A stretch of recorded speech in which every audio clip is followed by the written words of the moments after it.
Mais uma vez, vamos agradecendo a Deus, nosso Pai, a Jesus, nosso irmão e mestre maior, pela dádiva da vida, antes de tudo e sobretudo, vamos agradecendo pela oportunidade de estarmos neste planeta abençoado, vivendo essa experiência incrível de resiliência, de fé, de coragem, de força de vontade.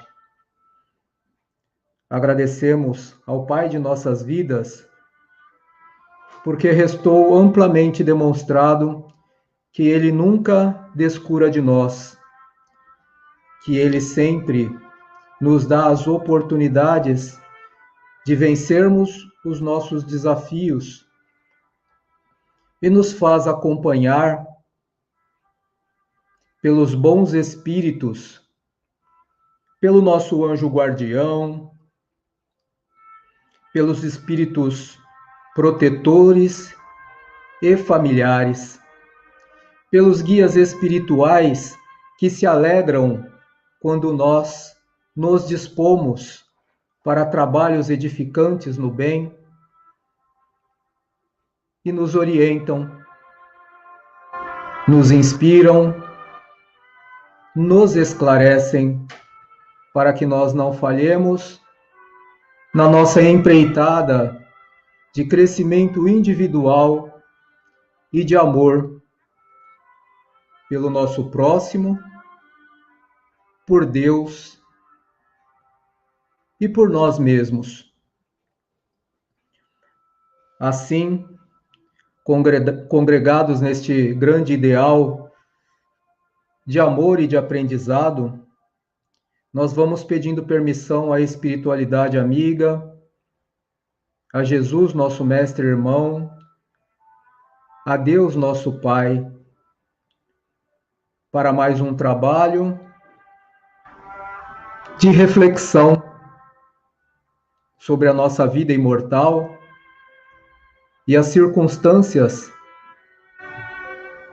que a ela envolvem. Pai nosso que estais nos céus, santificado seja o vosso santo e divino nome. Venha a nós o vosso reino, esse reino de paz, o reino de amor, o reino de justiça e de caridade. Seja feita, Pai, a tua vontade, seja na terra, seja nos céus. O pão nosso de cada dia, o alimento do corpo e do espírito, dá-nos hoje e sempre. Perdoa, Senhor, as nossas ofensas, à medida em que aprendemos a perdoar aqueles que nos tenham ofendido. E não nos deixes cair no erro, não nos deixes cair nas armadilhas da tentação, mas livrai-nos, Senhor, de todo e qualquer mal, pois teu é o reino, teu é o poder, e tua é a glória por toda a eternidade. Graças a Deus e graças ao Mestre de Luz.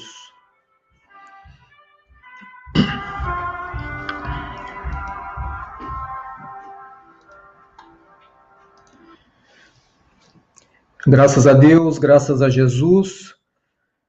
Mais uma vez, boa noite.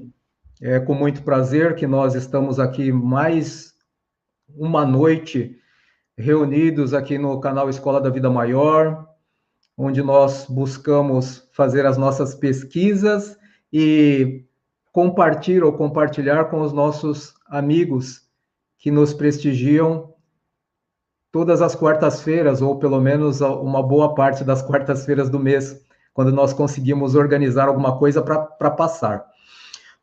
Antes de nós começarmos o nosso trabalho, Nós vamos aí saudando a nossa irmã Dorinha, Dora Olinda, o Devanir, a Lisete, Aninha Kolernick, Vera Paixão, o Marquinho Cuxiaro, boa noite. Vera Pereira, boa noite. Josi Maria, muito boa noite. Soninha Comelli, boa noite. Lucinha Polezan, boa noite. Amara também, Mara Siquelli, boa noite. Tati Bartolassi, boa noite. A nossa querida Maria Inês Bastos de la Torre, deve estar com seu esposo também, o nosso querido irmão Dorival, boa noite. A Carol, boa noite. Regina Célia, boa noite. Aqueles que eu estou vendo aqui com o nome no chat, né? Para todos os demais que eu não estou vendo, que certamente estão nos assistindo, o meu muito boa noite, que a paz do Cristo esteja com todos nós. Entrou Lourdinha também, boa noite, Lourdinha. Então, assim, eu só vou fazer eu não tive essa oportunidade de falar um pouquinho sobre o canal, porque sempre nós estávamos com convidados e hoje não tem convidado, hoje sou apenas eu, então eu vou ter um pouquinho mais de trabalho para administrar o chat e para passar o conteúdo dentro do tempo previsto, que é de 1h30 no máximo. Talvez terminemos antes, mas nunca após o horário das 22 horas. Então, só queria esclarecer que o objetivo do canal é sempre passar informações de conteúdo doutrinário, da doutrina espírita, obviamente, dentro do nosso entendimento, dentro do nosso conhecimento, através das reflexões que nós fazemos dos textos doutrinários. Toda vez que nós trazemos algum conteúdo, nós fazemos questão de ter como base principal, alicerce, as obras de Kardec. Algumas outras obras subsidiárias também são utilizadas, mas desde que analisadas com devido critério, para que nós não passemos a trazer nada que vá de encontro ou que gere controvérsias. A maioria dos assuntos, eles são extremamente extensos, e nós não temos a pretensão de esgotar cada um dos assuntos em apenas 1h30. Alguns assuntos, como é o assunto de hoje, que trata de carnivorismo e vampirismo, é um assunto bastante extenso. Existem, além de material já pronto de autores espíritas a este respeito, existe também as nossas experiências de caserna, né, os nossos testemunhos a respeito do fato, mas infelizmente nós não conseguimos trazer tudo. Então, eu estou falando isso porque hoje, como eu estou só, eu conto com a colaboração de vocês, de deixar aí no chat as perguntas e as dúvidas, e eu me proponho a dar uma paradinha vez por outra para esclarecer as eventuais dúvidas. Embora eu deixei tudo que eu consegui filtrar, que eu fiz aí, eu acho que mais ou menos umas 15 páginas de material, e eu sei que eu não vou conseguir passar essas 15 páginas, então eu vou tentar compilar compilar tudo que nós vamos falar hoje. E se eu tiver um pouco acelerado, é só colocar no chat lá, falar, não entendi tal parte, eu pego, eu paro, volto e explico de novo. O importante é que as dúvidas, o importante é que não haja dúvidas, obviamente, tá? Então, vamos começar a trabalhar. O título do trabalho de hoje, nós já falamos, é carnivorismo e vampirismo. E nós não temos a pretensão aqui de tentar converter ninguém para o veganismo ou vegetarianismo, tá?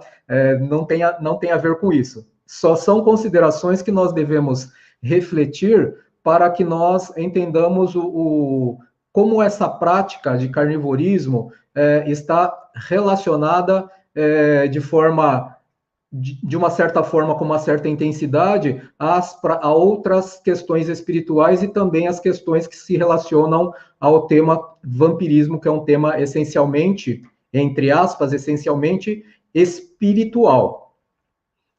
Mas, conforme nós vamos ler, conforme nós vamos passando o material, nós vamos perceber que a origem, apesar a origem reside na nossa trajetória enquanto espíritos imortais nos diversos reinos da natureza, tá?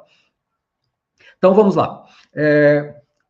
Primeiro, nós vamos apresentar algumas questões que, para deixarmos claro a existência de semelhanças entre os seres da criação divina, né? Entre todos nós seres da criação divina, desde o reino vegetal ao reino hominal, tá? Como estamos falando de espíritos, nós espíritos, não nós homens, tá? Então, a nossa evolução. Então, da seiva do vegetal ao sangue dos animais, existe bastante semelhança, e é o que nós vamos ver aqui no comecinho. Então, entre os seres vivos, plantas, animais, homens, os sistemas de motilidade, ou seja, a movimentação, a percepção, a alimentação e até mesmo a assimilação das plantas ao homem são semelhantes. O sistema tem uma mesma funcionalidade, ele só varia no tocante a algumas adaptações específicas a cada espécie, de cada espécie. O que significa? Significa que quando nós nos movimentamos, nós nos movimentamos e começamos a aprender a questão da motilidade quando nós, princípio inteligente, encontrávamos-nos aonde? Encontrávamos-nos no primeiro estágio da nossa evolução, que é no reino, no segundo, aliás, que é no reino vegetal.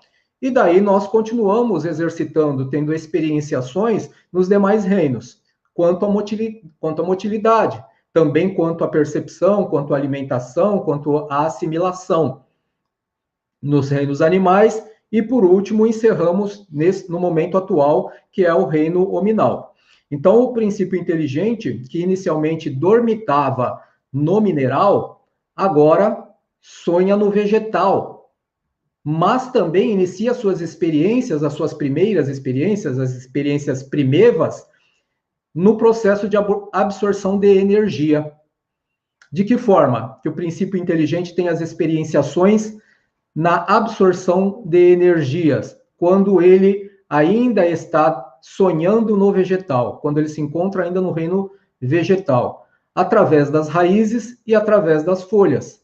Então, as raízes permitem que o princípio inteligente tenha as sensações, as experienciações de alimentação, de nutrição, a partir das raízes que conseguem absorver a água do solo e sais minerais.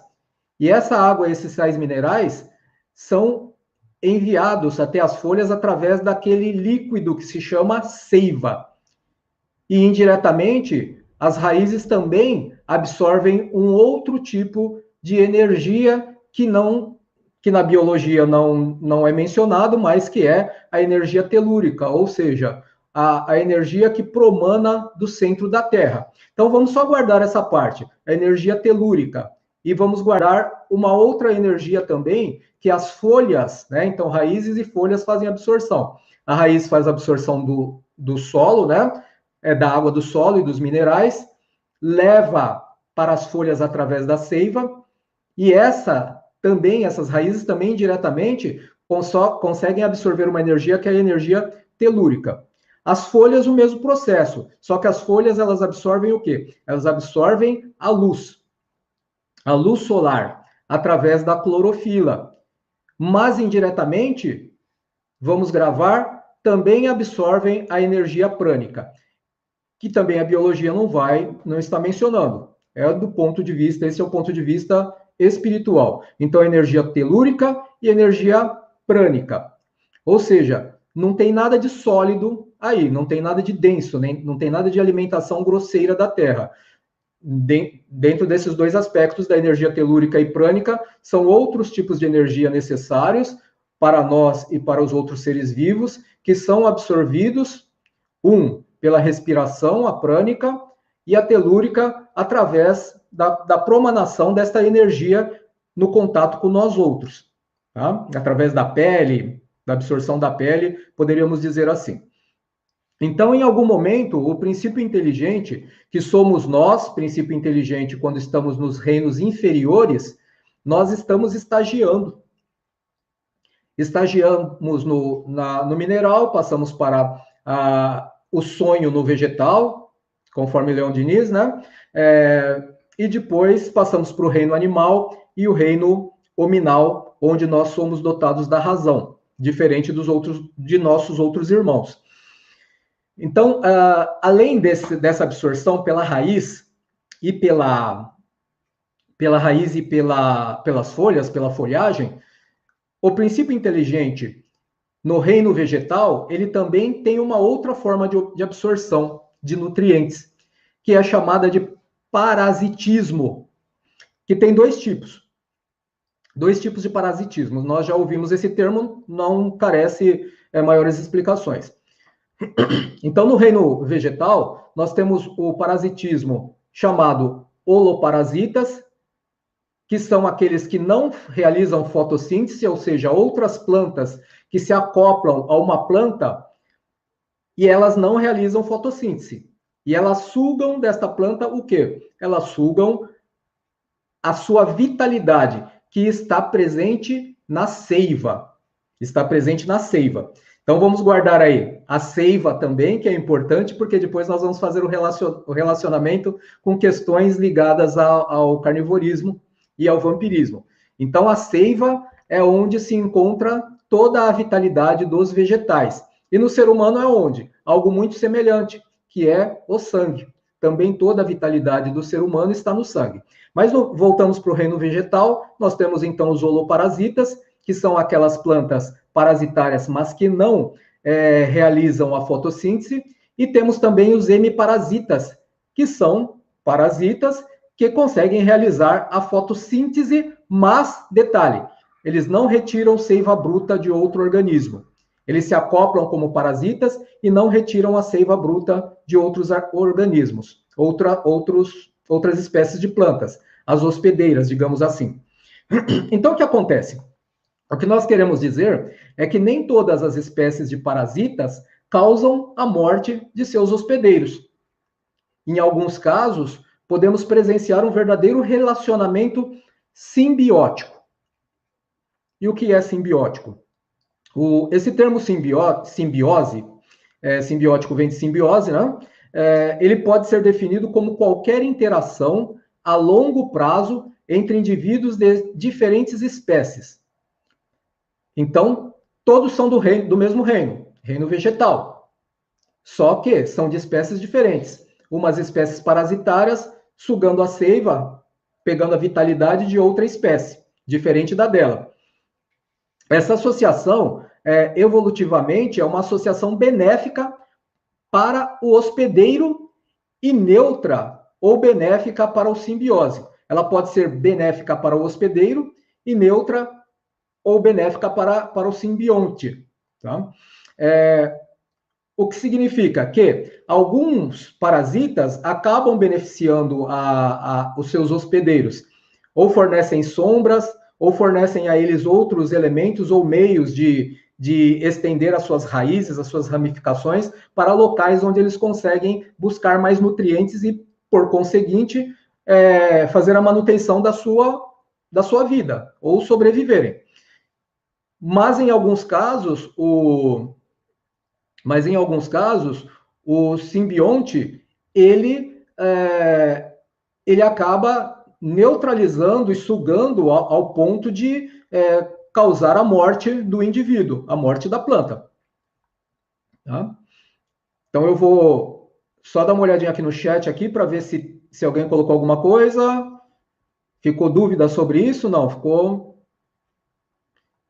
Bom, se ficou dúvida, coloca no chat, eu olho em seguida e eu vou continuando, tá? Então, vamos lá.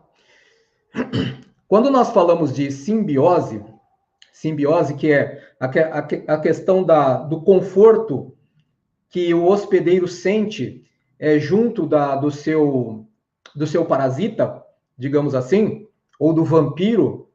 O termo vampiro depois nós explicaremos mais à frente. Nem todos os morcegos são vampiros, ou seja, nem todos eles são hematófagos. Alguns comem frutas, se alimentam de frutas, outros só se alimentam de sangue. Então, nós vamos explicar depois a parte do vampiro. Mas o parasita, ele, do ponto de vista espiritual do homem, ou do espírito imortal, digamos assim, ele também se acopla em alguém, em determinadas condições, e suga desta pessoa a sua vitalidade. Nós temos no livro Sexo e Destino, que é da coleção A Vida no Mundo Espiritual, André Luiz e Chico Xavier. Em alguns livros é André Luiz, Chico Xavier, mais o... Esqueci o nome do homem lá. Depois eu lembro, eu coloco aqui. Nessa coleção Mundo Espiritual, tem o livro que se chama Sexo e Destino. E tem um caso, que é o caso Cláudio, que eu coloquei aqui, que eu vou passar para você, só para nós entendermos o que acontece no mundo, no reino vegetal, no ciclo evolutivo até o hominal, também acontece de forma semelhante. E o propósito, a finalidade, o fim, é o mesmo, tá? Então, é muito parecido. Então, no caso Cláudio, consta que logo que André Luiz entrou numa determinada casa, ele encontrou dois homens desencarnados, debatendo sobre o tema vampirismo. Era o tema do momento para esses dois desencarnados. Então, eles não conseguiram registrar a presença de André Luiz e os outros espíritos que estavam com ele, simplesmente porque eles vibram em outra faixa, e a vibração em que eles vibram, que é tão inferior à dos espíritos que se colocam na posição de protetores ou pesquisadores, que são espíritos superiores, está muito aquém da possibilidade de os outros desencarnados, os baderneiros, colocaremos assim, conseguirem perceber. Então, eles não perceberam André Luiz. E André Luiz, na ocasião, ele lamentou que a residência desse Cláudio não possuía nenhuma proteção espiritual. Ao entrar na casa, viram que havia um homem encarnado, que era um cavalheiro de traços finos, que concluíram ser o chefe da casa. E o nome dele era Cláudio, por isso o caso Cláudio. Os desencarnados entraram na sala, os dois que foram vistos por André Luiz logo na porta, debatendo questões de vampirismo, eles entraram na sala e imediatamente abordaram Cláudio e começaram a gritar do lado do Cláudio, dizendo que ele deveria beber. Você tem que beber, você tem que beber. Vai lá beber alguma coisa, né? Eu quero bebida, eu quero bebida. E esta sugestão foi acatada por Cláudio, imediatamente. Então, ele largou um artigo de revista que estava lendo e decidiu tomar um uísque. Daí, André Luiz, isso está lá na página 63 do livro Sexo e Destino, ele diz o seguinte, a descrição que ele faz, né? O amigo sagaz percebeu-lhe a adesão tácita e colocou-se a ele. Quem é o amigo sagaz? É o espírito desencarnado que sugeriu a ele que fosse beber. Então, ele percebeu a adesão, ou seja, que o Cláudio não se fez de rogada, opa, vou beber mesmo. E, nesse momento, o espírito já se acoplou a ele, colocou-se a ele. De começo, de que forma? Com afetividade, fazendo uma carícia de leve. Depois da carícia, ele deu uma agasalhada, um abraço envolvente. E depois do abraço de profundidade, mais profundo, veio a associação recíproca. Então, atentemos para o termo associação recíproca. Em nenhum momento houve resistência de Cláudio. Tipo assim, vou beber essa hora, eu estou lendo um artigo interessante, o que a minha família vai pensar de eu tomar mais um gole, pois provavelmente já deveria ter tomado outros. Não teve este embate psíquico. Ele aqueceu e foi beber. Então, daí André Luiz narra o seguinte, que os dois se fundiram, Cláudio e desencarnado, que pareciam sincronizados em um único movimento, pareciam uma pessoa só. Então, cada vez que o Cláudio levava o copo à boca e deglutia, o espírito também era percebido deglutindo. E até os estalar de língua eram sincronizados. Parecia ser uma única pessoa. Mas daí, após o Cláudio tomar o primeiro gole, o outro desencarnado, o outro vampiro, também exigiu a sua cota. E foi lá até o Cláudio e falou, também quero beber. E Cláudio, mais uma vez, voltou a beber. Então, a descrição de André Luiz é que o encarnado e o desencarnado, eles conseguiram se colocar numa situação justaposta. Ou seja, conseguia se perceber que haviam duas pessoas, mas elas estavam no mesmo posicionamento, na mesma sincronicidade, assemelhando-se ser uma única peça. Duas peças num sistema irrepreensível de compensação mútua. O que é a compensação mútua? Eu bebo para eu sentir prazer e eu te dou prazer. E era isso que acontecia. Então, o Cláudio tinha liberdade para não beber, mas ele não queria. Ele estava acomodado com ele, da mesma forma que acontece com os vegetais que se beneficiam do seu parasita, que lhe fornece sombra, que lhe fornece mobilidade para que ele possa ter a extensão das suas raízes para maiores distâncias. Tá? Então, estava conveniente para o Cláudio. Só que uma coisa aconteceu. O Neves, que era o outro espírito que estava, então estava o André Luiz, Neves e o irmão Félix. O Neves perguntou por que na casa de Beatriz, que era a casa que eles tinham visitado anteriormente, havia a proteção de influências inferiores, e naquela casa, a casa de Cláudio, né? E tem um outro personagem do livro que é Marita, que é a filha adotiva de Cláudio, mas nós não vamos falar dela aqui agora. Naquela casa de Cláudio, não tinha proteção nenhuma. E daí, né, o Félix respondeu para ele que a Beatriz, ela mantinha o hábito da oração. Então, ela se imunizava espiritualmente. Ela fazia sua imunização através da oração.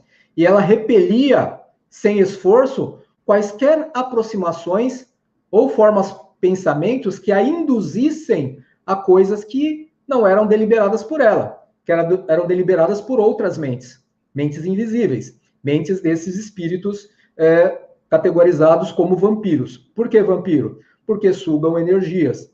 Quando o Cláudio bebe, eles não estavam necessariamente bebendo com o Cláudio.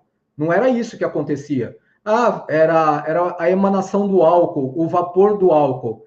Sim, mas não sem antes esse álcool ser processado pela via fisiológica do Cláudio. A emanação que eles pegavam, o vapor energético, era assim a mescla do etílico com o fluido vital, o tônus vital do Cláudio.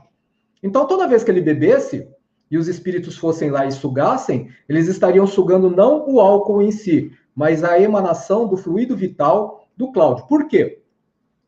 Porque quando nós falamos lembram que nós falamos das raízes que puxavam lá a água, puxavam os minerais, mas que também aspiravam o prana, tá?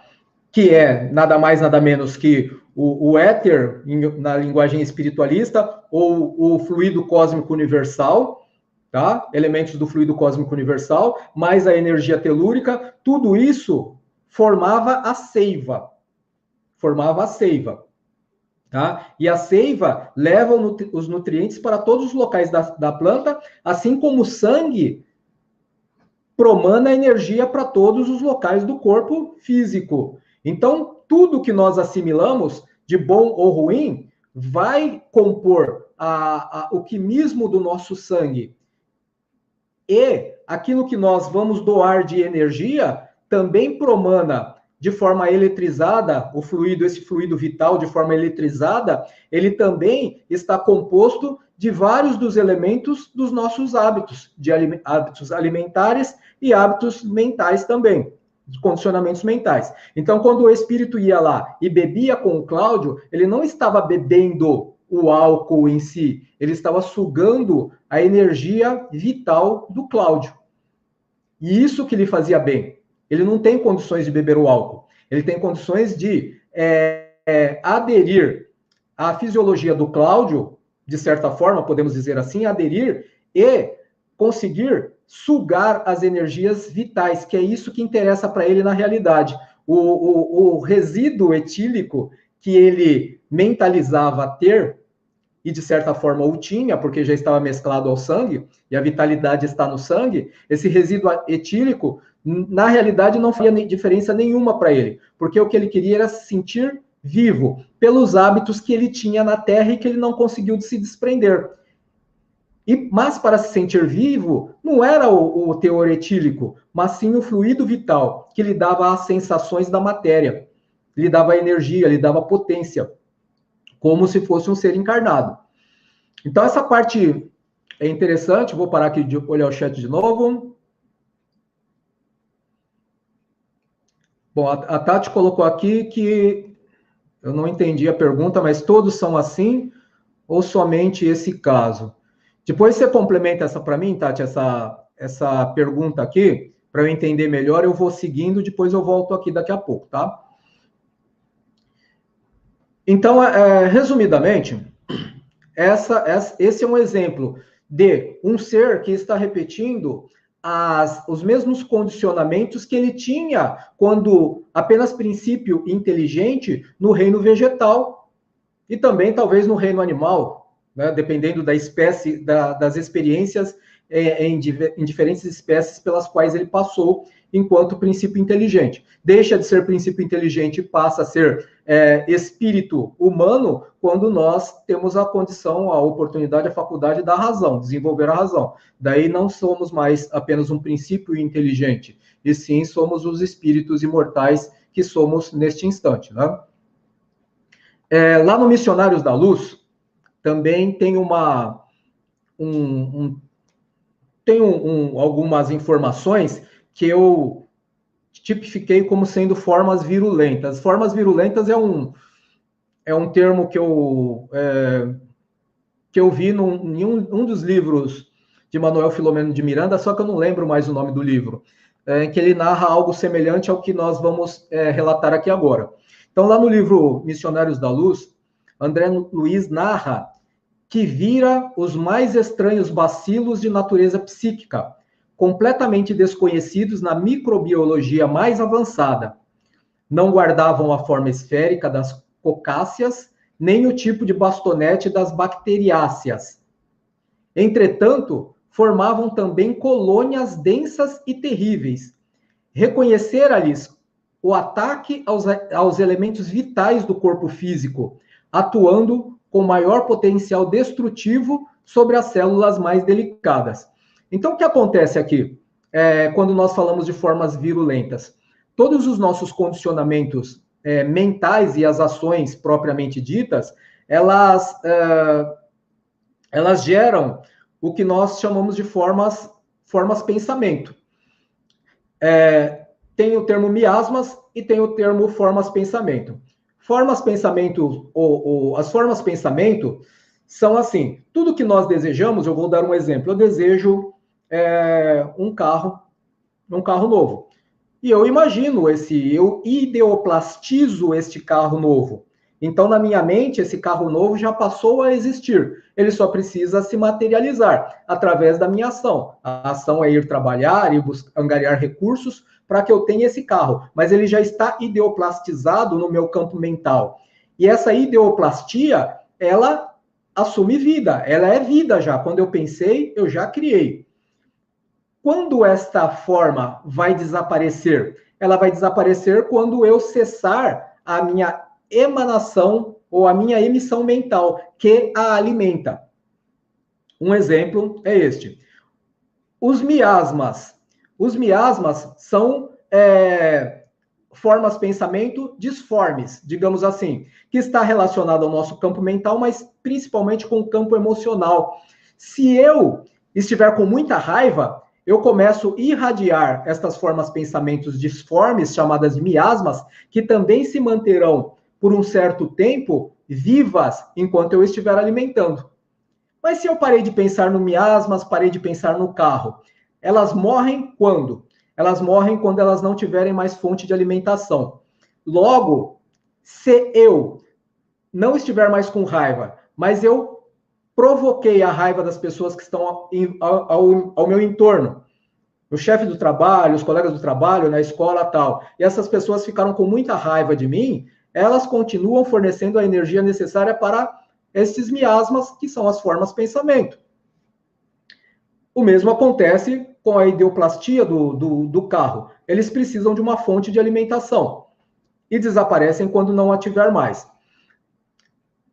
Isto em si não é um processo obsessivo. Isso em si também não é uma forma de vampirismo, mas pode também vergastar a nossa energia se eu me mantiver em sintonia com aquele algo que foi criado, com aquilo que foi ideoplastizado, ou raiva, ou sexo, ou drogadição, qualquer outra coisa. Então, isso pode vergastar as minhas energias, porque são nocivas. São energias nocivas que precisam de alimentação. E a alimentação sou eu, quando estou na mesma faixa. Então, é por isso que tem um adstringente, nós podemos dizer assim, que se chama evangelho e oração, que é o melhor adstringente que tem para desgastar estas formas de pensamento. Quando nós oramos e quando nós fazemos as nossas leituras evangélicas, automaticamente nós mudamos a faixa vibratória e temos outras criações mentais mais atrativas, mais produtivas, que nos beneficiarão. E, por conseguinte, vai acabar quebrando a sintonia com aquilo aquilo que poderia nos prejudicar, por assim dizer. Né? Então, esta observação de André Luiz nos remete à necessidade e nos dá o porquê, né? Faz fazer sentido a questão da oração, da vigilância, da oração, da leitura evangélica, porque não raro nós estamos cercados de pessoas que emitem energias mentais na forma de miasmas ou na forma ou formas, pensamento mesmo, ideoplastia de sexo, de droga e outras coisas, que se nós nos conectarmos de forma infeliz a estas criações mentais, nós poderemos nutri-las por um longo tempo e gerar perturbações. Né? Então, essa é outra coisa bastante interessante. Mas daí a questão deixa eu voltar antes no chat lá. Ah, tá. Daí a Tati falou assim, ela falou, o espírito se alimentar do fluido álcool para sentir vivo, e somente nesse caso ou em todos os casos? Se eu entendi a pergunta, é assim. Se eu entendi a pergunta, na realidade eu vou responder lá na frente, mas eu vou adiantar alguma coisa aqui. Nós evoluímos, nós estamos aqui para evoluir. E a evolução tem que ter um objetivo. O que é ter um objetivo? Tem que fazer sentido para mim. Porque senão eu não evoluo, senão eu fico paradinho, estaciono. E qual que é o sentido da evolução? Através do conhecimento da vida futura, saber que eu serei mais feliz no porvir, quanto mais eu me esforçar. E o esforço significa o quê? O esforço é evolução, é caminhar, é andar, é não parar. Porque quando eu estaciono, não caminho, eu estou automaticamente contrário às leis de Deus. Então eu preciso caminhar. E este caminhar implica em sair de velhos condicionamentos, os condicionamentos das nossas matrizes instintivas, o condicionamento das nossas matrizes instintivas de quando estávamos estagiando nos reinos inferiores da natureza. Então, não ter raiva significa uma evolução, significa deixar o instinto de defesa, de agressividade que eu experimentei nas fases anteriores da minha evolução e passar a utilizar o raciocínio e a nobreza de sentimentos. No tocante à vampirização, isso aí está lá na frente, né? Mas ela perguntou, vamos adiantar aqui, depois a gente pula se for o caso. Quanto à vampirização, o condicionamento que nós falamos é o seguinte: em alguns momentos, em alguns estágios, nós não sabemos fazer a busca da energia para nos mantermos. Falei que nós buscávamos energia pelas raízes e pelas folhas. Mas, além dessa energia grosseira, que é os minerais, a água, que é tudo da terra, a energia telúrica, que é o calor do centro da Terra, tal, né, que é uma energia que mantém tanto o planeta como nós vivos. Além disso, nós conseguimos buscar o prana, que é uma energia que nós absorvemos através da respiração. Nós também, além do vegetal, nós também absorvemos absorvemos o prana, que nos alimenta. Só que nós nos condicionamos a ter necessidade de energias mais densas. Por quê? Porque o nosso corpo pede. Mas a nossa mente não precisa acompanhar as necessidades do corpo. Nós temos os monges, os hinduístas, tal, que conseguem se abstrair da dor e conseguem fazer longos jejuns.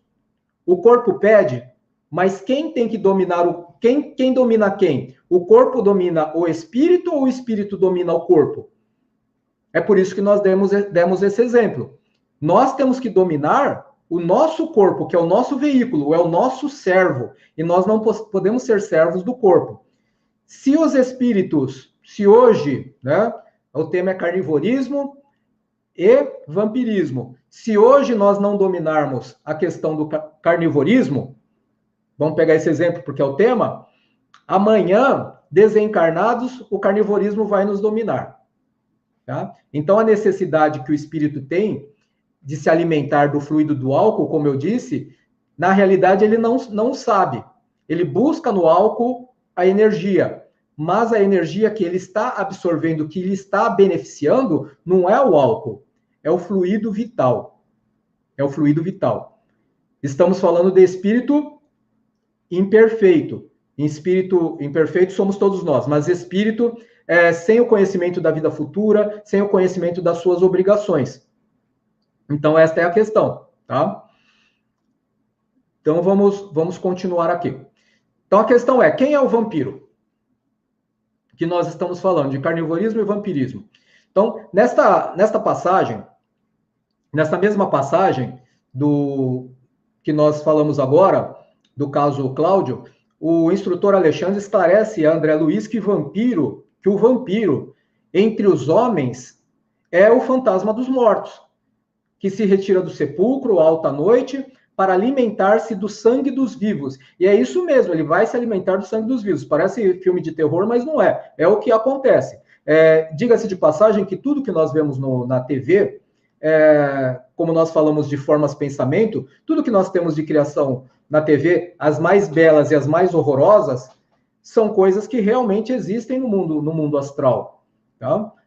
Não vem do nada. O autor, o roteirista, o diretor, sei lá, o criador do filme, não tirou aquilo da cartola da imaginação dele. De alguma forma, ele está sintonizado com essas coisas que ele reproduz na vida real, ou na vida corpórea. Tá? Então, por isso que nós temos que tomar cuidado, temos que orar, temos que vigiar, oferecer para o mundo coisas que vão beneficiar a coletividade, e não coisas que não agregarão ou que trarão perturbação, tá? Então, assim, essa definição, o Alexandre não sabia dizer de quem que era, mas, no fundo, ela não está errada. Ela apenas cumpre considerar que, entre nós, vampiro é toda entidade ociosa, isso vai respondendo um pouco da pergunta da Tati, é toda entidade ociosa que se vale indebitamente das possibilidades alheias, e em se tratando de vampiros que visitam os encarnados, é necessário reconhecer que eles atendem aos sinistros propósitos a qualquer hora, desde que encontrem guarida no estojo de carne dos homens. Qual que é a guarida? A predisposição, tá? Não é se ele encontra álcool, é a predisposição. Se ele suscita algo na mente, não na mente diretamente, mas nas proximidades, e o encarnado capta, ele atende os propósitos, ele está feliz. E ele vai passar a vampirizar essa pessoa tanto quanto lhe for permitido. Lá no finzinho, eu vou falar qual que são as coisas que nós podemos fazer, além da oração e da vigilância, para nos defendermos, para tornarmos-nos defesos contra esse tipo de ataque, que é um dos mais terríveis ataques. Então, das três formas de obsessão, das três classificações, obsessão simples, a a obsessão simples, a fascinação, perdão, e a subjugação, e a pior seria a subjugação, o vampiro pode estar em qualquer uma dessas situações.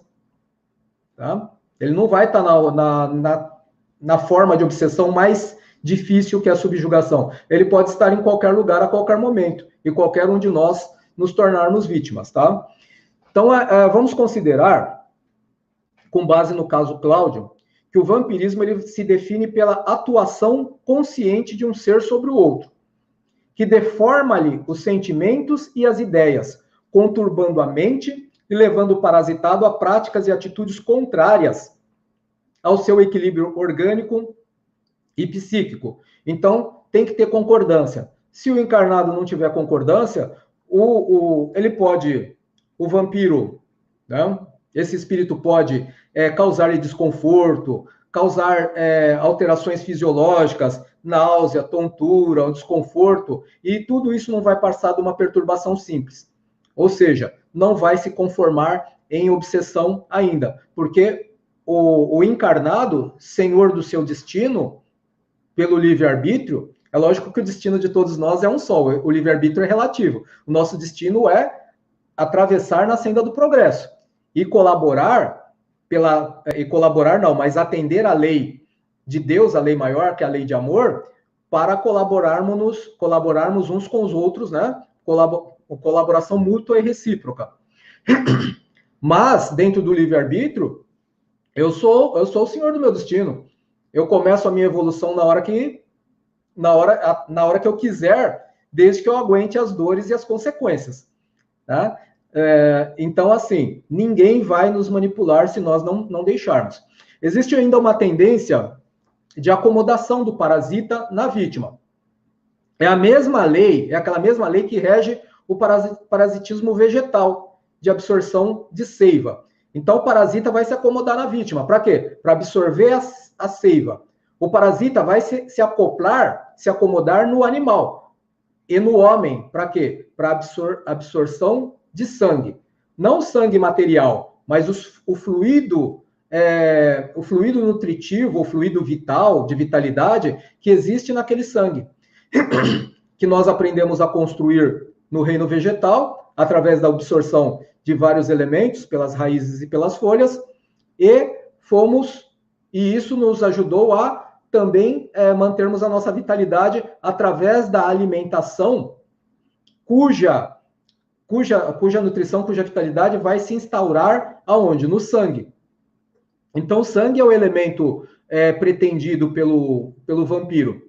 Neste último caso, os animais que são vampiros, né, que são os vampiros, são aqueles que nós chamamos de hematófagos, né? Então, tem lá carrapato, percevejo, sanguessuga, algumas, como nós falamos, algumas espécies de morcegos, nem todos, porque uma grande parte, a grande maioria, come frutas, né? Frutinhas, frutos.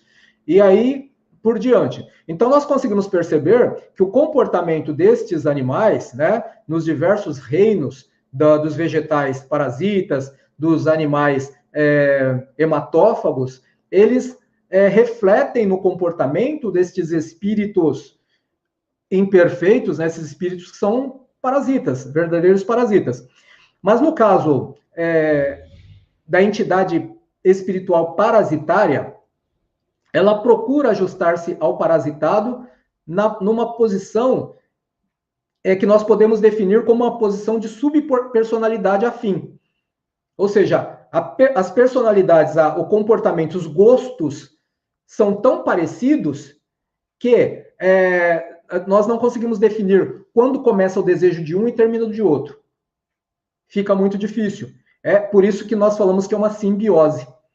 Espíritos que têm a moral equivalente, os gostos equivalentes e que cedem um à vontade do outro. É uma parceria. A simbiose é uma parceria. Tá? Vamos lá olhar o chat. Deixa eu ver o que a Lisete falou. Só quando temos descontrole, excesso de algo. Ela disse assim, só quando temos o descontrole, excesso de algo, pode ocorrer o vampirismo? Sim, quando a chave da questão é quando eu cedo, quando eu permito. Eu tenho o exato discernimento do certo e do errado, do que é bom para mim e do que não é bom para mim. Quando eu tenho esse discernimento e cedo ao álcool, ao sexo desregrado, a outras formas de viciação, eu já me candidato a ser vampirizado, tá? A ser um hospedeiro. É a lei de sintonia, lei de afinidade, tá? Então vamos continuando. Uma questão importante é a seguinte: quando morre o parasitado, ou seja, o hospedeiro morre, ele afeta o parasita, que morre. Agora estamos falando de espíritos, tá? Não é outros seres da natureza, não, seres vivos, seres, né, do mundo carnal. Quando o parasitado, ou seja, a vítima, né, não existe vítima nesse caso, né? A realidade é o que nós falamos. O que existe é parceria. Mas quando o parasitado morre, o parasita morre sugestivamente com ele. Por quê? Porque ele perdeu a capacidade de viver, de sentir e de pensar por si mesmo. Ele depende exclusivamente de alguém para sugar as energias. Ele não consegue fazer aquilo que a planta faz. E que ele, por evolução, já deveria ter se acostumado a fazer. Se manter. A planta, lembra que nós falamos, a planta ela absorve, além dos nutrientes, o prana. E também a energia telúrica, que promana do centro da Terra. O o ser inteligente, o homem, o espírito imortal, neste transcorrer evolutivo, ele deveria saber manter-se por si mesmo, manter suas reservas energéticas, e ele não consegue mantê-las. Por quê? Porque ele acostumou-se, durante a vida corpórea, a vergastar as suas energias através dos excessos. Tá?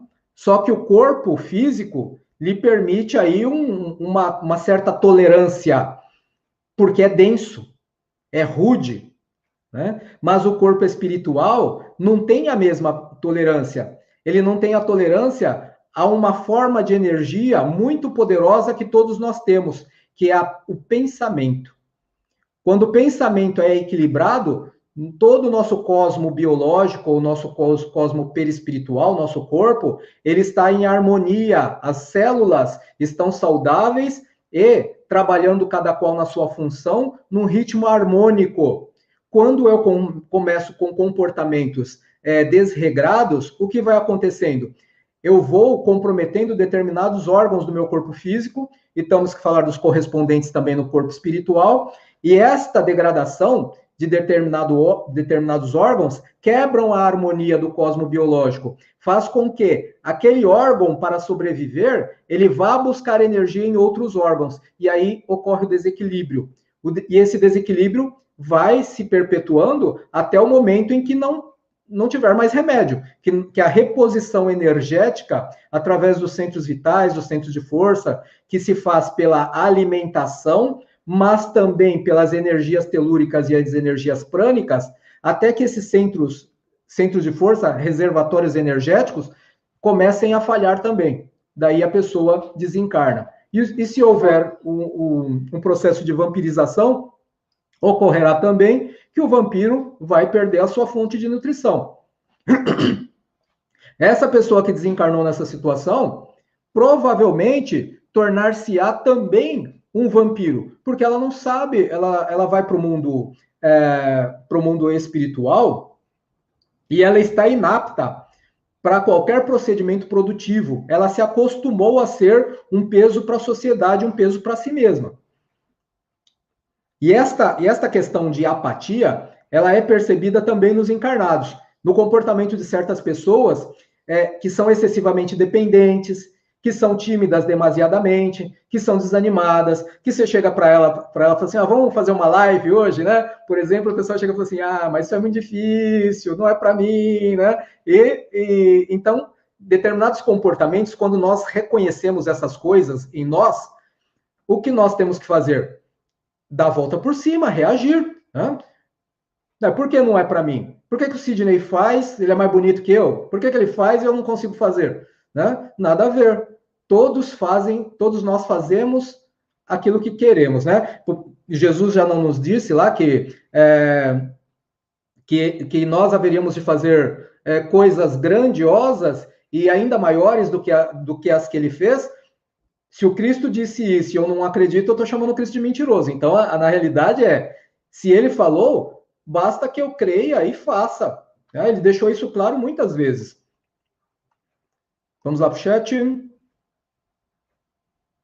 Sim, a Gislaine colocou aqui que a depressão é uma porta, é um campo aberto. A depressão está dentro daquela condição que nós falamos.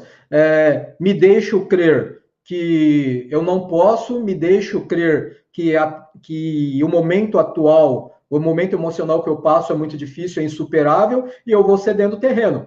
Onde nós cedemos terreno, chega o poceiro. Depois, para tirar o poceiro, meus amigos, meus queridos, minhas queridas, é praticamente impossível. Então, ninguém pode ser poceiro da nossa mente e do nosso coração, ou seja, do campo dos sentimentos. Porque se nós perdermos esse viés, haja trabalho da espiritualidade para nos ajudar. E eu diga-se de passagem, a espiritualidade não vai resolver esse problema. Quem tem que resolver somos nós, pela mudança de atitude. É o único caminho, tá? Ninguém tira as nossas oportunidades de expiação e de provação, nem Deus.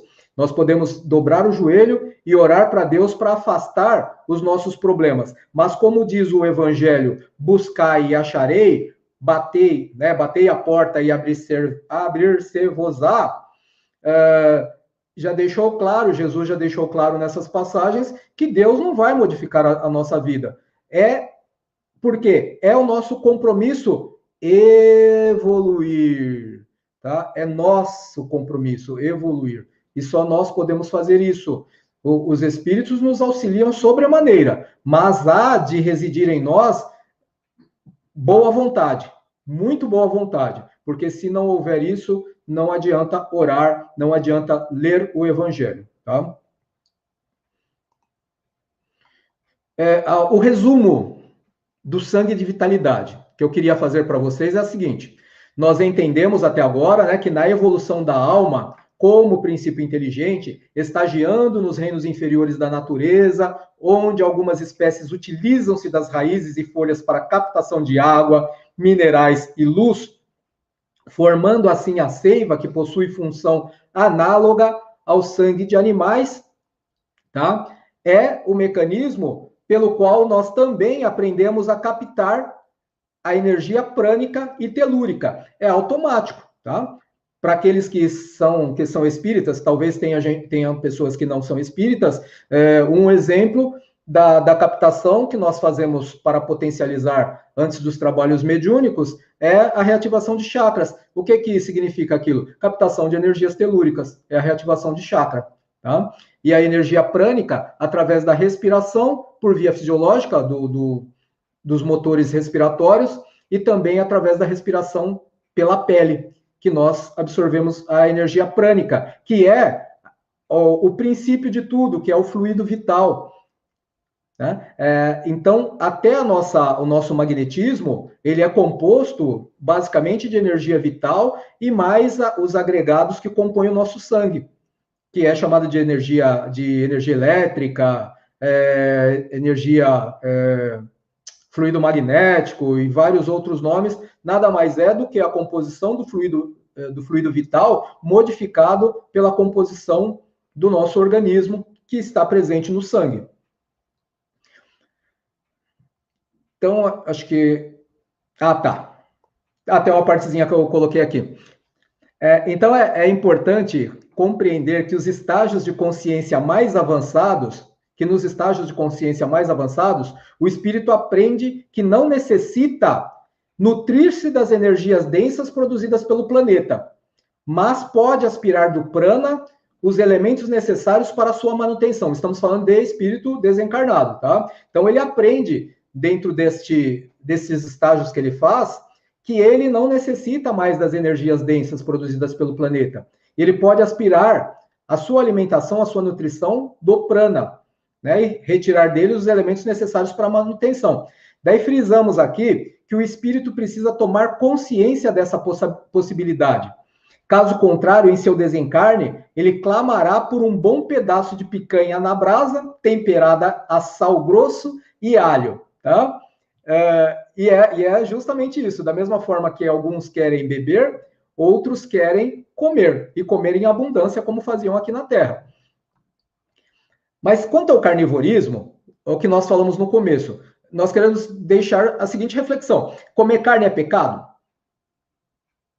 Coloca aí no chat aí quem acha que é pecado, tá? Comer carne é pecado? Coloca aí um minutinho só para colocar no chat para eu saber aqui. Só sim ou não?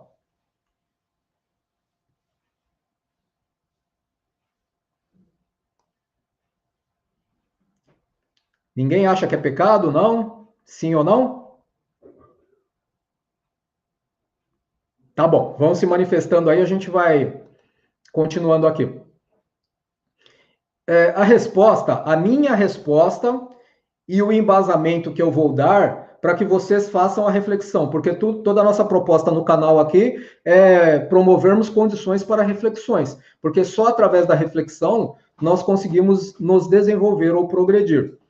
É o que eu falei, às vezes não adianta ler o Evangelho, se eu não refletir profundamente e tentar extrair a essência de cada parágrafo, cada palavra, cada lição. Então é necessário refletir. Então a nossa reflexão aqui sobre comer carne é um pecado, então tem aqui, ó, já algumas pessoas. A Tati falou que não, a Lisete falou que não é pecado, a Gislaine falou, ó, todo mundo combinou aqui, né? A Gislaine falou que não, Maria Inês também falou que não, e a minha resposta também é que não é pecado, né? Não é pecado. É um hábito em alguns casos, mas pode ser um vício em outros casos. Tudo depende da forma que eu me comporto, né? E quando eu falo de comportamento, é o que passa no meu coração, na minha mente, perdão, o que passa no meu coração. Então, o comportamento em si é a intenção. Em vários locais do Evangelho, e nas obras, no Livro dos Médiuns e outras obras básicas, nós ouvimos muito esta questão em alguns contextos de explicações dos Espíritos. A intenção. Deus vê a nossa intenção. Então, em alguns casos, comer carne pode ser um hábito, né? Os gaúchos têm o hábito de comer carne, tá? E outras culturas aí. Os uruguaios, os argentinos, sei lá, acho que os uruguaios têm o hábito de comer carne. Mas, em alguns casos, pode ser um vício. E nós temos que entender bem a diferença. Então, lá em um dos episódios do programa Pinga Fogo, o Chico Xavier respondeu essa questão dizendo o seguinte: estamos há muitos milênios acostumados ao consumo do alimento animal. Estamos há muitos milênios acostumados. Ele não colocou necessitados, ele colocou acostumados ao consumo do alimento animal. E, portanto, não devemos nos sujeitar de um dia para o outro a rotinas de alimentação vegetarianas. Vírgula. Mas devemos educar o nosso organismo para realizar esta adaptação. Isto posto, exige um acompanhamento médico nutricional para que não haja problemas de saúde. Tá?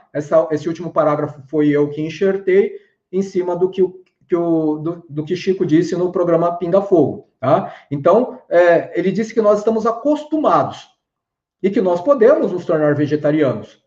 Tá? Mas temos que tomar cuidado. Primeiro tem que educar o organismo e temos que ter o auxílio de um profissional médico. A questão para reflexão, nós estamos pensando nos prós e nos contras da alimentação carnívora neste momento, para que já possamos começar essa transição que é necessária. E eu vou explicar por que lá na frente. Essa transição para deixarmos o carnivorismo num prazo mais ou menos breve. Nós já estamos pensando nisso ou simplesmente nós estamos deixando que o carnivorismo nos conduza e não nós conduzirmos o nosso comportamento carnivorista? É só essa reflexão aí para vocês fazerem com os vossos familiares aí depois. Na sequência aqui, nós temos que a carne nos propõe em termos de valores nutricionais O que? O que ela nos propõe em termos de valores nutricionais? De maneira bem sintética, seria assim: as células de animais grandes, como o boi, elas são ricas em uma molécula chamada mioglobina, que contém ferro, que é fundamental para a saúde, porque ele é usado para construir a hemoglobina, uma molécula cuja função é carregar o oxigênio do pulmão para as demais células do corpo. Sem ferro, portanto, as células podem morrer. Isso significa o quê? Anemia. Só que os vegetarianos, os veganos suplementam com orientação médica a carência do ferro e da vitamina B12 em sua alimentação. Enfim, o que nós estamos querendo dizer é que o benefício que a carne dos animais, a carne bovina, em particular, animais de grande porte, nos traz, é o ferro, é o B12, mas que se nós deixarmos de comer, podemos suprir essas necessidades com suplementação. Tá? Já que o ferro e a B12, eles não são encontrados em outros alimentos. Então, fica aí a dica. Para quem quer começar a ter uma alimentação mais saudável, quem está pensando, tanto do ponto de vista do corpo físico, da saúde do corpo, quanto do ponto de vista espiritual, a suplementação é possível, tá? Mas tem que tomar aquele cuidado que o Chico falou. Orientação médica, fazer adaptação, ou seja, não tirar a carne de uma vez, ir diminuindo a quantidade, depois a frequência de consumo, e aí daqui uns 4, 5 anos aí, daí talvez eu consiga me tornar vegetariano, talvez até vegano. Mas a carne, ela não é saudável? Né? A pergunta é, ela não é saudável? A resposta seria sim e não. A questão é que nós falamos lá atrás. A questão é do custo-benefício, que é muito pequeno, de ferro e de B12, tá? De ferro e de B12. Então é muito pequeno. Basicamente é o ferro que eu estou falando. B12 nem tanto, mas basicamente o ferro. Então, sim e não. O problema é o custo-benefício. Então, primeiro, nós temos que entender que quem come mais carne, especialmente a carne vermelha, tem indícios maiores de câncer e de infarto. As duas principais causas de morte no planeta. Em todo o planeta, não é só no Brasil. E no Brasil infarta muita gente. Então, ela é um dos principais causadores, né? Que tem as pessoas que têm o maior índice de câncer e infarto são os carnívoros. E isso é o que dizem as estatísticas, tá? Uma outra questão é o dilema do tal do sangue que nós estamos falando. Então, há no mundo, pode ser que essa informação esteja desatualizada, mas, em princípio, há no mundo 1,35 bilhão de bois e vacas. Nós criamos 930 milhões de porcos, 1,7 bilhões de ovelhas e cabras, 1,4 bilhão de patos, gansos e perus, 170 milhões de búfalos, tudo para o abate, tá? Não é o que está lá passeando no parque, não, é abate. Se nós somarmos tudo isso, nós teremos uma população de animais para abate, equivalente à raça humana, dedicando esses animais, dedicando a sua vida exclusivamente a nos alimentar. Observação, dedicando sua vida exclusivamente a nos alimentar involuntariamente. É claro, né? Involuntariamente. Eles não querem morrer. Nós temos vários vídeos que mostram a forma cruel como esses animais são mortos para nos servir de alimento. Tá? Os animais choram, porque depois do reino animal, esse princípio inteligente vai estar onde? No reino hominal. Então, eles já estão desenvolvendo os seus sentimentos. Eles já têm já são capazes, através do instinto, de perceber aquilo que vai acontecer com eles. E eles sofrem. Eles sofrem para nos saciar. E por que a maioria de nós come carne? Nós comemos carne porque ninguém pega a faquinha lá para ir abater o boi e ver ele sofrendo. Nós já pegamos lá no freezer do supermercado, tudo bonitinho, empacotadinho, tudo desfigurado, que nós nem associamos mais aquele alimento que está lá com um animal que respirava, que andava, que tinha calor, que recebia carinho e retribuía carinho. Muitas vezes nós vemos bois em fazendas fazendo trocas com seus criadores. Né?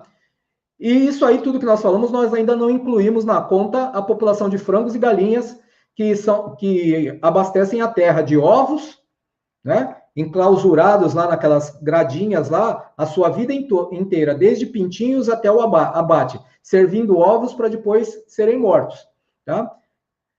Isso tudo daria mais em torno de 4,85 bilhões. Só no Brasil, são 170 milhões de cabeças de gado bovino para cada cabeça humana. Então, é coisa pra caramba, tá? Um brasileiro consome em torno de 32 quilos de frango e tem outras estatísticas que eu vou pular, senão não vai dar tempo aqui de falar. Deixa eu olhar só um pouquinho o chat. Não tem mais nada aqui. Ainda... Tem outra questão aqui associada também, né? A questão do custo e benefício que nós estamos falando, né? O custo-benefício do carnivorismo, ele tem implicações também vampirescas, como a questão do aquecimento global, através dos gases, da emissão de gases que vem dos criadouros. A outra questão é a devastação das florestas e mananciais para a criação de pastos. E mais uma série de coisas que nós não vamos relacionar aqui, também para nós pesarmos o custo-benefício do carnivorismo. Mas tem outras duas coisas que também são mais terríveis. A questão que nós falamos do sofrimento imposto ao animal, que vai desde o confinamento em condições cruéis, a castração sem os cuidados veterinários necessários, ou seja, sem asepsia e sem anestesia. É a seco lá que eles são castrados. A política de atordoamento para o abate, que vai desde eletrochoque a disparos no cérebro do animal, tá? Pistola de pressão lá que perfura o cérebro, eles falam que isso é atordoamento. Eletrochoque é atordoamento, que é uma forma humanizada de abater o bicho. Não é, porque eles perfuram o cérebro do bicho. Depois eu vou deixar aqui na descrição desse vídeo, eu não vou colocar aqui porque é só para quem se interessar, porque não é nada bonito de ver, mas um vídeo que mostra as várias formas de confinamento e de abate de animais, desde as aves, dos mamíferos, tá? Quem quiser ver, depois eu vou colocar amanhã ou talvez hoje, no final da live, coloco o link na descrição. Isso para quem tiver estômago para assistir, porque não é nada bonito de ver, né? E a outra coisa é que o princípio inteligente que estagia nos reinos inferiores, ele é beneficiado, tá? Esse sacrifício dele, essa cota de sacrifício de morrer para nos alimentar, ele é beneficiado.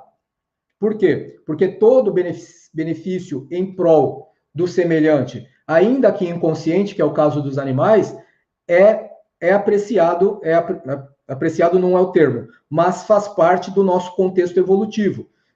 Isto conta como mérito. Então, eles são beneficiados pelo seu sacrifício. Mas será que nós precisamos sacrificá-los dessa forma?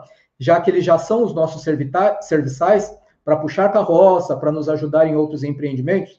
Então, também é outra coisa para refletir, né? Chat. Tá. Então, vamos lá.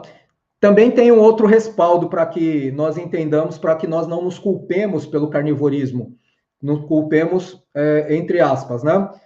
Que é a questão 236 do Livro dos Médiuns, que é a parte da mediunidade nos animais, onde Erasto ensina que Deus colocou os animais ao nosso lado como auxiliares para vos alimentarem. Então, para auxiliar, para alimentar, para vos vestirem, para vos secundarem. Então, entre as finalidades dos animais na Terra, também está o alimento. Né? Também está o alimento. Mas a questão da larga escala, da grande escala de abate dos animais é que nós temos que refletir. Tá? É o custo-benefício.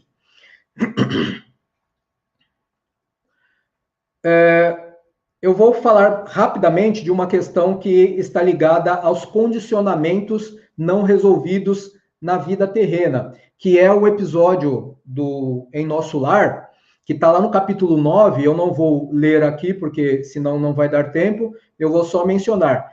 Houve dificuldades extremas, né? Rezam os anais lá da colônia, que na colônia, há um século atrás, isso considerando que o livro é de 32 ou 38, conta 100 anos atrás, a partir de 1932 ou 38, que muitos recém-chegados ao nosso lar duplicavam suas exigências para que para que eles tivessem as mesmas coisas que tinham na terra, que eram as mesas fartas, bebidas excitantes, velhos vícios terrenos, eles queriam isso. E isso não foi aceito de princípio pela governadoria, né? E houve quase que, vamos colocar assim, uma rebelião lá em Nosso Lar, porque o pessoal queria. E foram apoiados por outros ministérios, que na época era o Departamento de Reencarnação, e só depois desse episódio, depois de um tempo, da governadoria conseguir manter essa situação de não vai ter bebidas excitantes, não vai ter alimentos densos, né, mais densos, porque não é necessário.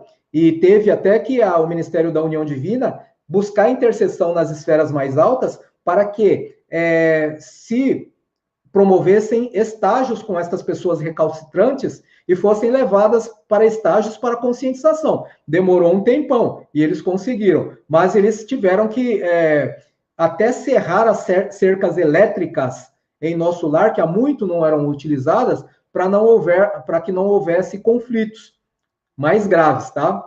Porque os protestos estavam sendo de caráter público. Tá? Isso, o que acontece? Desagrega toda a organização, porque, inclusive, os espíritos das faixas inferiores, pela vibração que oscilava dentro de Nosso Lar, poderiam invadir a colônia. Então, olha só, a gravidade de nós outros não compreendermos as essências evangélicas do evangelho, os ensinamentos, a nossa proposta evolutiva, não irmos nos desprendendo, desapegando de certas coisas e deixarmos para chegar lá ver como é que eu vou ficar no plano espiritual. Ficar bem eu não vou ficar, pode ter certeza. Então, tem coisas que nós pensamos assim, eu não quero pensar, por exemplo, na morte, eu não quero pensar agora, daqui umas 10 encarnações eu deixo de comer carne, eu vou protelando coisas que eu deveria fazer hoje. Então, o que nós estamos fazendo hoje é refletir sobre as possibilidades que eu tenho de conseguir galgar alguns degraus evolutivos mais rapidamente. Tá? Então, esse é um resuminho, né, da questão gravosa que se instaurou em Nosso Lar. E a advertência nós já falamos que o sangue dos animais, o sangue que é derramado dos animais e aves, nos matadouros, nos frigoríficos, tá, nos açougues, ele gera um cruciante karma humano e torna-se a principal fonte de infelicidade terrena. Enquanto o sangue do irmão, isso aqui não sou eu que estou falando, isso aqui é do Ramatiz, né? Ele fala que, assim, que enquanto o sangue do irmão menor verter tão cruelmente na face da terra, os espíritos desencarnados também terão farto fornecimento de tônus vital. Vocês lembram lá atrás que nós vimos histórias tipo de aquele deus Baal, cujos profetas foram enfrentados por Elias, foram desafiados por Elias. Ele era um totem que as pessoas pegavam e jogavam os sacrifícios dentro daquele buraco, aquela caverna que tinha um totem, era a boca dele, jogava lá dentro. Tinha também o tal do Moloque, conhecido por ser o devorador de criancinhas. Então, sacrifícios humanos eram feitos para esses deuses infernais naquela época. Por quê? Porque vai ter fertilidade, não vai ter nada. Aqueles deuses infernais eram os mesmos espíritos vampiros que nós temos hoje, que exigiam o quê? O sacrifício para eles terem um tônus vital, para sentirem as mesmas sensações que sentiam quando na Terra. E a grande questão é que da mesma forma que existe esse farto fornecimento de tônus vital nos matadouros, também existem nas mentes humanas que ainda se dão as práticas desses rituais, que são rituais vampirescos, tá? De obsessão e também para feitiçaria, que nós sabemos que existe hoje mais escondidinha do que no tempo que nós éramos crianças, ou que eu era criança, mas ainda o pessoal faz esses rituais. Então, isso se equivale, toda essa matança de animais, se equivale às guerras fratricidas e os morticídios que nós tivemos já em guerras e guerrilhas e que estamos tendo hoje ainda. Hoje nós estamos vendo lá Israel, a Palestina, gente morrendo, sangue, e o pessoal no astral inferior dando risada da nossa cara, porque nós não conseguimos dominar aquilo que eles conseguem dominar, que somos nós. Deveria ser o contrário, nós dominarmos as nossas condutas e não abrir ensejo para eles. E eles conseguem esse ensejo com facilidade, tá? Se não conseguem lá, conseguem no comércio dos nossos animais.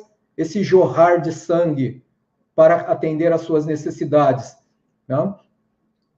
Então, a diferença entre os vampiros desencarnados, tá? E nós é que os desencarnados se satisfazem com sangue cru. E os vampiros encarnados, que somos nós comemos com requinte, né? Vamos lá, batê-lo, transformá-lo em linguiça, transformar em chouriço, vamos grelhar bonitinho, né? Então, todas essas coisas. Mas isso aqui é uma observação, assim, veja bem, é uma observação bem forte, que não deve também nos tirar a tranquilidade. Por quê? Porque nós já vimos que o objetivo dos animais, no texto de Erasto, no texto do Chico, o que nós temos que fazer é só nos conscientizarmos, de moderarmos e começarmos já desde já a pensar em ir eliminando, para que a gente não dê trabalho lá em nosso lar ou em outra colônia, tá? Se caso nós chegarmos até lá. Então, do ponto de vista espiritual, sobre o sangue, nós só vamos fazer um arrazoado para nós entendermos. O sangue é a linfa da vida e elemento imprescindível, a linfa da vida, ou seja, é o cerne da vida, tá? E é elemento imprescindível no ser vivo, pois além da sua função propriamente física, ainda capta e absorve as forças vitalizantes do Sol, como o prana, o magnetismo lunar e certos fluidos do mundo astral. A sua circulação rapidíssima é imantada pela eletricidade animal, também chamado magnetismo animal, também chamado simplesmente de fluido vital, e nutrida pelo éter físico, que emana pelos poros da Terra e flui através do duplo etérico. Enfim, o sangue é a corrente portadora da saúde ou da enfermidade. Depende daquilo que nós falamos. O que sai da mente, o que sai do coração. Por quê? Porque ele percorre as zonas mais nevrálgicas e atinge os pontos mais vitais do corpo humano. Então, como a seiva leva a nutrição para toda a planta, o sangue leva a nutrição para todo o corpo. Tá? Ele transporta os diversos hormônios endócrinos por todo o organismo, nutre e refaz as células, carreando os detritos indesejáveis para as vias emunctórias, ou seja, né, para as regiões da fisiologia que mandam os detritos embora. O sangue ainda intervém em todos os processos defensivos do organismo, ou seja, as nossas células de defesa estão lá no sangue. Então, eles conduzem os elementos de combate aos germes e às toxinas. E mesmo depois de coagulado, olha só o valor do sangue, mesmo depois de coagulado e sob aspecto gelatinoso, ele exuda-se em um líquido amarelado e utilíssimo, bastante conhecido por soro sanguíneo, e ainda aproveitável nas transfusões salvadoras. Tá? Do ponto de vista espiritual, é assim, toda vez que nós desencarnamos, nós carregamos um certo quantum de fluido vital, tá? E esse quantum de fluido vital é de interesse para os espíritos inferiores, vampirescos, tá? Então, aqui o Ramatiz fala assim, que os espíritos astutos, malévolos e veteranos do astral inferior ainda costumam vampirizar os infelizes recém-chegados desprotegidos, extraindo-lhes qualquer resíduo vital que, porventura, ainda possa trazer na sua contextura perispiritual. Certo? Então, o que acontece? Eles são sugados.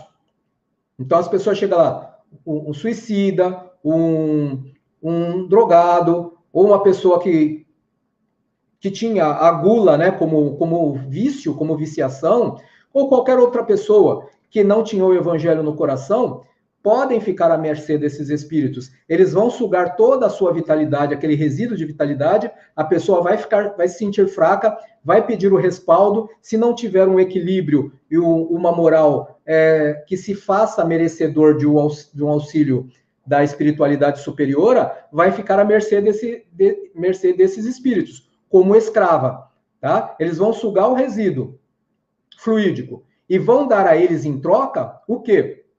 A oportunidade de vampirizar outros. E esses pobres escravos são colocados nos processos obsessivos, nas casas, nas residências, no cantinho, no lado da cama de uma pessoa que encomendou lá através dessas práticas ainda que existem de consórcio com as entidades, pediu lá, falou assim, eu quero me vingar do fulano lá. Os espíritos vão lá, pegam esse infeliz escravo, coloca lá do lado. Por quê? Porque ele por si só, como a planta, não é maldade. Como a planta, aonde tiver energia, ele estiver próximo, carente de energia, ele vai estar sugando. Ele vai estar sugando essa energia. É quando nós nos sentimos fracos, quando nós nos sentimos debilitados, impossibilitados. Então, esses mentores diabólicos, eles são hábeis e experimentados psicólogos. Eles conhecem todas as nossas fraquezas e as subversões humanas. E conhecendo as nossas fraquezas, eles já sabem exatamente como agir. Eu só vou deixar um ou dois carinhas lá para sugar a energia dele, ou então eu vou insuflar na mente dele para ele tomar aquele golinho de uísque, como era o caso Cláudio. E depois que ele tomar o uísque, daí abriu a porta, a gente vai fazer a festa lá dentro. Então, são as coisas que nós devemos tomar cuidado. Tem bastante texto, mas nós só temos 2 minutos. Tá? Então, não dá tempo de falar muito mais coisas, mas o que eu queria deixar para vocês é esta reflexão sobre os perigos do vampirismo. E assim, o que eu preciso fazer o fecho agora é o seguinte: quando eu estiver numa situação de debilidade física, eu preciso orar, tá? E preciso fazer o evangelho. Mas essas duas coisas, em qualquer processo de perturbação obsessivo, elas não são suficientes. Ah, Sidney, fazer o evangelho e todos os dias e orar não é o suficiente? Não, principalmente se eu só ler o evangelho, principalmente se eu orar da boca para fora, tá? Tem um terceiro elemento que nós temos que utilizar, que é o elemento educacional, que é a prática no bem. Se não houver prática sincera no bem, nós não conseguiremos não afastar, que o nosso propósito não deve ser pensar em afastar o obsessor. O nosso propósito deve ser me transformar para que eu possa exemplificar. Através da transformação, eu quebro a sintonia com o meu, entre aspas, perseguidor e, ao mesmo tempo, faço com que ele, impossibilitado de me prejudicar com a mesma intensidade que ele conseguia antes, agora comece a refletir o porquê as coisas mudaram. E é a reflexão que vai fazer com que ele mude o seu comportamento.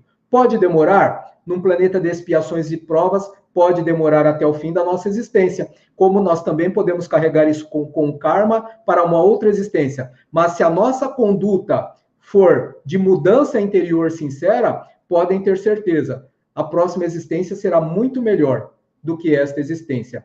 Que a paz de Jesus esteja com todos, hoje e sempre. Fechamos em 22 horas e nós só vamos fazer um pequeno encerramento e nos despedimos no final.